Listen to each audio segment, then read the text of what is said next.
The Rachel Maddow Show, weeknights at 9 Eastern on MSNBC. The list of the most common jobs for men in this country and the list of the most common jobs for women in this country are two lists that have very little in common, it turns out. The jobs we do in this country in this day and age are still sort of surprisingly really segregated by gender. But whether you have an occupation that is male-dominated or you have an occupation that is female-dominated, there's one thing that just about every single job in America has in common. Dudes get paid more for doing it. If you are a driver, men get paid more. If you are a manager, men get paid more. If you are a janitor, men get paid more. If you're a retail salesperson, men get paid more. If you're a sales rep, if you are a cook, a chief executive, a security guard, a police officer, a customer service representative, in all of those cases, men get paid more.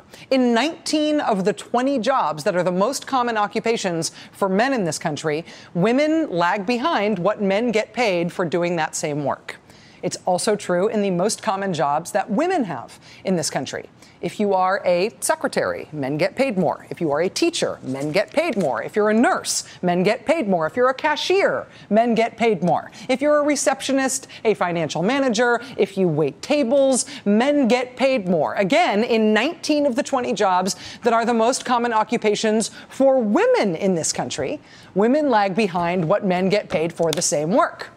Overall, when you aggregate everybody working in the economy in every job, women get paid 77 cents for every dollar that men get paid. For the same work, dudes get paid more. Bloomberg News crunched the numbers from the U.S. Census Bureau this year. They divided the economy up into 265 different occupations. And they found, surprise, no matter how you slice it, men get paid more. Nationwide, the median salary for men is greater than women in 99.6% of major occupations. There's only one out of 265 major occupation categories where the median salary of women exceeded that of men, and that was personal care and service workers. We're talking house sitters, butlers, valets, and even then it's only 2 pennies more on the dollar, or 2% more, that these women are making. So in 264 out of 265 of the major occupations, men are getting paid more. In 264 out of 265 major occupations, men get paid more than women do. Republicans, it turns out, do not believe this. I did not know this was one of those things in which conservatives and the rest of the country have two totally different understandings about what is true. But it turns out that this is one of those things. And figuring that out makes a whole bunch of stuff make sense that never really seemed to make sense before. And it raises one really important question about the presidential campaign moving forward. President Obama was, of course, sworn into office on January 20th, 2009. 2 days after he was sworn in, the U.S. Senate passed a bill that the brand new president had been advocating for on the campaign trail, had been asking Congress to pass, had been saying he wanted to sign as president. If you're a woman working in a job and you're being paid less than a man who is doing the same job, that's illegal. That is discrimination. If the same company is paying a man and a woman different amounts for doing the same work and they're paying the man more and the woman less just because of gender, that's illegal discrimination. But how do you know it's happening if it's happening to you? I mean, companies don't generally volunteer that they're illegally discriminating on the basis of gender. And people in all sorts of different jobs don't generally volunteer their salaries to each other. So you have to know what you are being paid, and you have to know what somebody else in a comparable position to you is being paid, so that you can compare the two before you have any idea that discrimination is going on. If you find out that you are being discriminated against and you want to sue for that because that is illegal discrimination, it used to be that the statute of limitations for you being able to sue would start ticking on the date of the last discriminatory paycheck that you got. So there is a statute of limitations. You can't sue somebody for discrimination on a job that you quit 25 years ago or something. But every time you get a new discriminatory paycheck, that statute of limitations clock starts ticking again. In 2007, there was a court ruling that changed that. It said from now on, the statute of limitations starts ticking with your first discriminatory paycheck, even if you do not know that it's discriminatory. So think about this. By the time you figure out that you are being discriminated against at your job, too bad. The statute of limitations has run out. It's over. You have to live with it. Ha. I mean, discrimination is still technically illegal, but thanks to that court ruling in 2007, essentially now there's nothing you can do about it. It's a nice loophole, right? That bill that the Senate passed 2 days after President Obama was inaugurated, that then the House passed a few days after that, a bill that was on the president's desk 9 days after he became president, the first bill he signed as president, fixed that loophole. The Lilly Ledbetter Fair Pay Act, that's what it did. So if you are being discriminated against at work, if you are getting paid less because you are a woman, the statute of limitations will not be over by the time you can conceivably figure that out. You can actually take a discriminatory employer to court to stop the discrimination. Straightforward as policy, right? Non-controversial. 36 Republican senators voted against it. The only Republicans who voted for it were the 4 female Republicans in the Senate and Arlen Specter, who was about to become a Democrat. That's it. All of the other Republican senators voted no. On the House side, 172 Republicans voted against it. Only 3 Republicans voted for this thing. And when that happened, I have always thought about that vote as just the first sign that Republicans were going to vote no on everything that Barack Obama supported, even anodyne, non-controversial, narrowly targeted solutions to real-world problems like this. But now we know that while women getting paid less than men is a real-world problem, in Republican world, it is not a problem. Not it's happening and we don't mind, but it's not happening. In Republicans' minds, women don't get paid less than men in this country. You know, look, in one profession out of 265, women are doing great.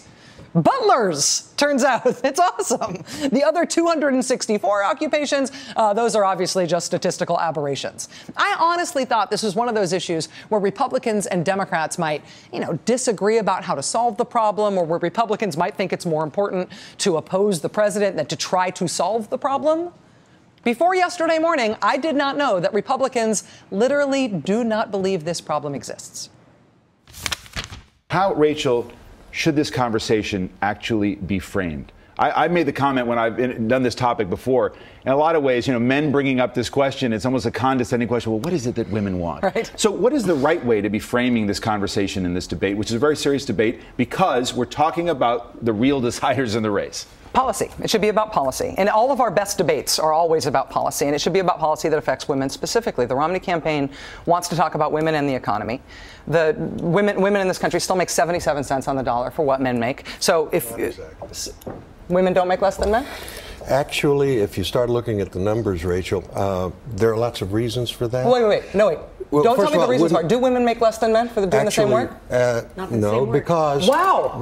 Okay. Well, for example, men work an average of 44 hours a week. Women work 41 hours a week. Men go into professions like engineering, science, and math that earn more. Women want more flexible professions. This is not a math is hard No. Yes, it is, actually. No, it isn't. Well, no, listen. All right, let Rachel frame it, though, the way Rachel right now, women are making 77 cents on the dollar for what men are making. But that's not true. If so, let Rachel make her point. Every greedy businessman in America would hire only women, save 25%, and be hugely profitable. I feel like this is actually, I mean, it's weird that you're interrupting me and not letting me make my point, because we get along so well. So let me make my point. I will. But it is important, I think, the interruption is important, I think, because now we know, at least from both of your perspective, that women are not faring worse than men in the economy, that women aren't getting paid less for equal work. I think that's a serious basis, a difference in factual understanding of the world. But given that some of us believe that women are getting paid less than men for doing the same work, there is something called the Fair Pay Act. There was a court ruling that said the statute of limitations, if you're getting paid less than a man, if you're subject to discrimination, starts before you know that discrimination is happening, effectively cutting off your recourse to the courts. You didn't know you were being discriminated against, you can't go. The first law passed by this administration is the Fair Pay Act, to remedy that court ruling. The Mitt Romney campaign put you out as a surrogate to shore up people's feelings about this issue after they could not say whether or not Mitt Romney would have signed that bill. You're supposed to make us feel better about it. You voted against the Fair Pay Act. It's not about whether or not you have a female surrogate. It's about policy and whether or not you want to fix some of the structural discrimination that women really do face that Republicans don't believe is happening. It's policy, is the argument. It's policy, and I love how passionate you are. I wish you were as right about what you're saying as you are passionate about it. I really do. That's For really example, condescending. No, this is a stylistic issue. I'll tell you what. My passion on this issue Here's a fact. is actually me making a factual argument on it. Alex, may I share one fact with you? When you look at, for example, single women working in America today between the ages of, I think, 40 and 64, who makes more? Men or women, on average. Men make $40,000 a year. Women make $47,000. When you take out the marriage factor, look at some economics. My point here is that we're manufacturing a political crisis to get away from what this election really wants to be about. Manufacturing a political crisis. What I wanted to talk about there was policy, about why Republicans would not support a common sense solution to a very specific part of the problem of women making less than men. But on the way to trying to raise that question, I accidentally learned, I guess we all accidentally learned, that Republicans don't believe that women make less money than men do. Women make less money than men do. On average, women get paid 77 cents for every dollar that a man gets paid. That's for everybody in the workforce. If you look at the most popular jobs among men, it is the same thing. If you look at the most popular jobs among women, it is the same thing. There are a few outliers you can cherry pick, like you can with any statistical truth, but this is a really, really clear statistical truth. Here's a question. Do women in the United States make less money than men for doing the exact same work? On NBC's Meet the Press yesterday, the Republican strategist and CNN contributor Alex Castellanos answered no, and that sparked a very passionate debate with Rachel Maddow of MSNBC. We asked Lisa Sylvester to do a fact check for us. Lisa is here. Lisa, who's right? Well, this is a fascinating subject, Wolf, and we have been looking into this. We reached out, by the way, to Alex Castellanos, but he was not available for comment. The question, is there an earnings gap between men and women? And the answer, according to the Census Bureau, is yes. Data directly from the Census Bureau shows there is a pay gap, and it's real. Quote, in 2010, the earnings of women who worked full-time year-round were 77% of that for men working full-time. Women get paid less than men do.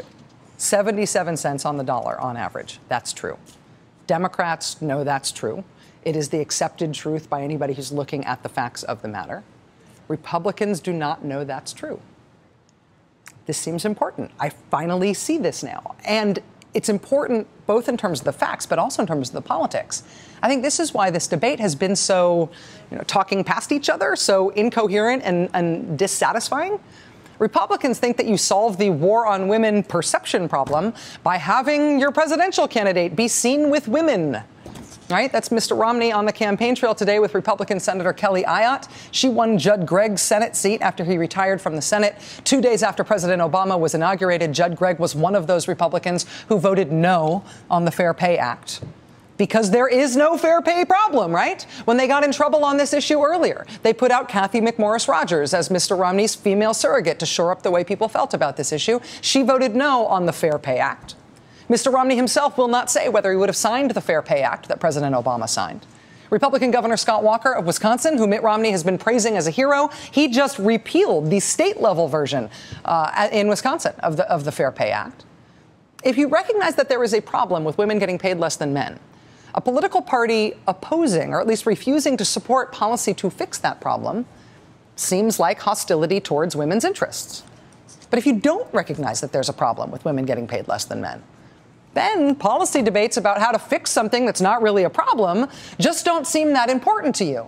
And so you downplay the importance of policy. And you can't understand why everybody keeps saying this war on women thing is going on. And your 17-point deficit with women voters, that's just the product of not putting your candidate out there with enough women standing next to him, regardless of how they vote and what they think.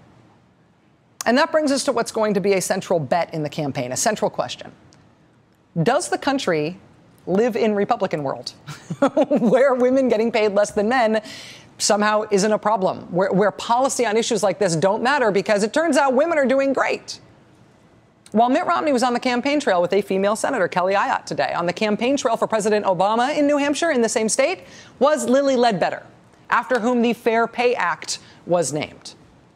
The Democratic side is making a bet that general election voters are not Republicans on the set of Meet the Press. They are betting that the average general election voter does not live in Republican world, but rather in the reality-based community where facts are useful for understanding what problems are, and policy is useful for solving those problems. Joining us now is Dr. Heidi Hartman. She's founder and president of the Washington-based Institute for Women's Policy Research. Dr. Hartman's also a research professor at George Washington University. Dr. Hartman, thank you very much for being here. I really appreciate it. Oh, you're welcome. It's a pleasure. Thank you. I know that you, at the Institute for Women's Policy Research, you have done some of the most important and most highly publicized work on this issue. Is there any way that the idea of a gender-based pay disparity is something that depends on how you look at it? Is this something other than a blunt truth about the American economy? Well, I mean, you obviously have by far the better part of the argument. You've got the Census Bureau, and I might mention the Bureau of Labor Statistics agreeing with you. Oh, and also I could mention the U.S. General Accountability Office. I think what the issue is for the Republicans is that they believe that that's not, no matter how big the wage gap is, almost none of it is due to discrimination. And of course, these numbers from BLS and Census Bureau are not really talking about discrimination. But the GAO study that I just mentioned did, and they said that even when you put everything you possibly can think of in the regression equations, the statistical analyses to try to make that gap go away, you still can't explain at least 20% of it. Now, most other studies place the part you can't explain as a quarter to a half. So a large part of the gap probably is due to discrimination. But that seems to be what the debate is. And, you know, when you ask, can the Republicans convince women that they don't live in the real world? Probably not, because almost every survey that's ever been done of working women, when you ask them about their job, like 95% say my biggest problem on the job is the lack of equal pay. In terms of just making it very clear, what you were talking about there about doing a statistical regression analysis on these things, controlling for other factors. As I spent a long time going through the sort of Republican side of this argument today, just trying to understand how you could look at these very blunt numbers and come up with the opposite truth. What you're saying basically is that when you control for things like the number of hours worked, you're still getting a gender-based pay disparity that is not explained by working a different number of hours. Right, exactly. I mean, Alex seemed to believe that if you put in working a different number of hours, that would explain it. No, far from it. If you look at all workers and all male and female in the economy, and we know that, let's say, during the childbearing years, about a third of women may be working part-time. So count part-time, count how much women work. Okay, I'm working part-time, I'm only making $400 a week. And compare it to all the men, more of whom are working full-time. You still get a wage ratio of 72%. So that means that that 77% isn't going to move very much if you suddenly remove the people where the men are working 44 and the women are only making 40. Yeah, no, number of hours explains a very small part of it. I mean, these regression analyses, they include occupation, they include your education, number of years of experience, maybe sometimes marital status, number of children, blah, blah, blah, just about anything you can think of, and you cannot make the whole gap go away. So there is discrimination. Now, those studies aren't even in a way counting the sex segregation that you opened your presentation with this evening. Those studies try to hold occupation constant. And you had all the data up there, occupation by occupation. We have some equal occupations. You mentioned police officers and sheriffs. Women are only like 1% behind there. Amazing. But you go to financial managers, they're 26% behind. So it is different within each occupation. But maybe why women don't go into police as much and go into nursing more is also discrimination. So even the exercise of trying to decide, you know, how much of the wage gap is due to discrimination and how much isn't, that's open to interpretation. That's why in Canada, for example, when they talk about the wage gap between women and men, they would use a number comparable to that 72% figure I gave you. They would use a number that says, well, look, just look at how much difference men and women earn in the labor market. I mean, if we believe men and women are equally competent, equally capable, also have to live and eat and support their families, we should be wanting a society where that gap is zero, where a man and a woman are making the same amount. And then how to get to zero seems like that's where I thought we were on policy. Everybody agreed that there's a gap. We're trying to get it to zero. Let's fight about how we get there with all of our ideological biases and all the different places we come from.